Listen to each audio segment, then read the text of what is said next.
Hello everyone, welcome to effortless education. हमारी quick revision series का आज का टॉपिक है मुदालियर कमीशन 1952। मुदालियर आयोग को माध्यमिक शिक्षा आयोग भी कहा जाता है। माध्यमिक शिक्षा आयोग इसलिए कहा जाता है क्योंकि मुदालियर आयोग के ज़्यादातर जो स्तुतियाँ थी वो माध्यमिक शिक्षा के सुधार के लिए थी। तो इससे पहले बहुत सारे आयोग आए थे क्योंकि प्राथमिक शिक्षा के सुधार के लिए बहुत लोगों ने काम किया और उसके बारे में बहुत सारे सुझाव दिए, और हायर एजुकेशन के लिए भी राधाकृष्णन कमीशन ने भी काम किया था। बट माध्यमिक शिक्षा के ऊपर ज़्यादा किसी का इतना ध्यान पड़ा नहीं और उसमें ज़्यादा चेंजेस हुए नहीं। और फिर मुदालियर आयोग आया और उसने अपने जो सजेशंस है, रिकमेंडेशंस हैं, वो माध्यमिक शिक्षा के ऊपर दिए और माध्यमिक शिक्षा में क्या क्या चेंजेस लाने चाहिए, क्या इम्प्रूवमेंट होना चाहिए, उसके बारे में कहा।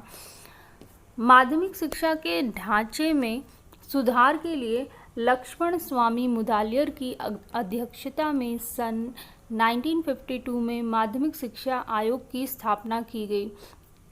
तो इसके अध्यक्ष कौन थे? लक्ष्मण स्वामी मुदालियर। इसीलिए इस आयोग को मुदालियर आयोग भी कहा जाता है। माध्यमिक शिक्षा की स्तुतियाँ, तो जो माध्यमिक शिक्षा थी या फिर मुदालियर आयोग था, उसने क्या क्या रिकमेंडेशन दी या क्या स्तुतियाँ बताई, क्या चेंजेस होने चाहिए, क्या इम्प्रूवमेंट होने चाहिए माध्यमिक शिक्षा में, देखते हैं। 4 या 5 वर्ष की प्राथमिक शिक्षा हो, तो 1st to 5th 5 साल की प्राथमिक शिक्षा के बारे में उन्होंने कहा।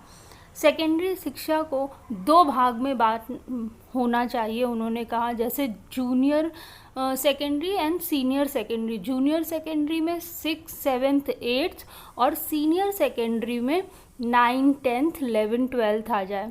तो उन्होंने सेकेंडरी एजुकेशन को 2 भागों में बांटने की बात की।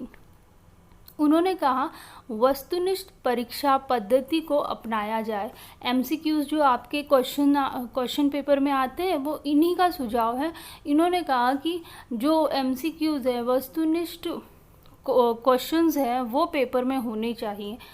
संख्यात्मक अंक देने के बजाय सांकेतिक अंक दिए जाएं। तो इन्होंने पहले जो प्रेशर बच्चों पे बन जाता है नंबर्स की वजह से कि इसको 90 आए, इसको 80 आए, ऐसे ना देके सांकेतिक अंक दिए जाए। जैसे कि ग्रेडिंग सिस्टम के बारे में इन्होंने कहा कि ग्रेड्स दिए जाएं बच्चों को। ग्रामीण स्कूलों में कृषि शिक्षा की व्यवस्था की जाए।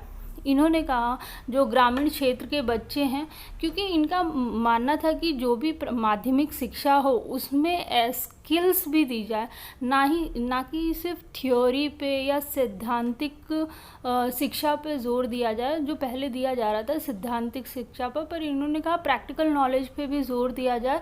और जो ग्रामीण क्षेत्र के बच्चे हैं उनको कृषि से आगे चल के काम करना ही है, तो कृषि शिक्षा को जोड़ा जाए सो दैट ये जो शिक्षा उन्हें दी जा रही है आगे चल के उनके काम भी आए।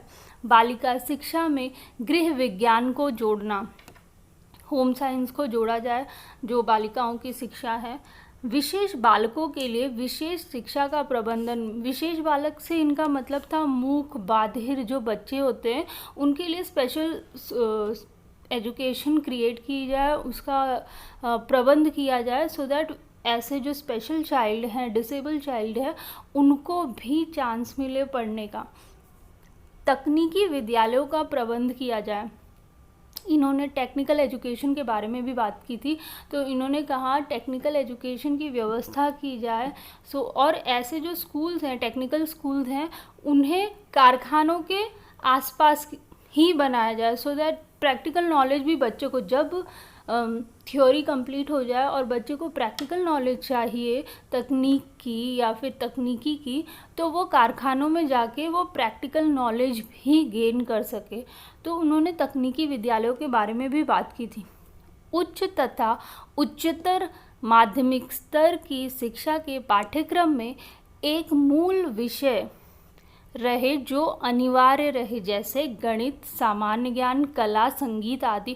उन्होंने कहा उच्च और उच्चतर माध्यमिक शिक्षा को जो पाठ्यक्रम है उसमें कुछ सब्जेक्ट होने ही चाहिए, मेन सब्जेक्ट, जैसे गणित हो गया, कला हो गया, संगीत हो गया, सामान्य ज्ञान हो गया, ये ज़रूर होना चाहिए। और बाकी जैसे कृषि हो गया, गृह विज्ञान हो गया, स्पेशल बच्चों के लिए स्पेशल शिक्षा हो गई, तकनीकी शिक्षा हो गई, ये सब ऐड ऑन कर दिया जाए उसमें। तो ये कुछ सुझाव थे जो मुदालियर कमीशन ने दिए थे, और काफ़ी अच्छे सुझाव माध्यमिक शिक्षा के लिए। इस माध्यमिक शिक्षा में याद करने वाला एक चीज़ ये है कि मुदालियर, डॉक्टर लक्ष्मण मुदालियर इसके अध्यक्ष थे। इन्होंने माध्यमिक शिक्षा के ऊपर काम किया था। 1952 में इनकी रिपोर्ट आई थी माध्यमिक शिक्षा के बारे में। तो ये कुछ पॉइंट्स हैं आपको ध्यान में रखने वाले। आज के लिए इतना ही। Thanks for watching.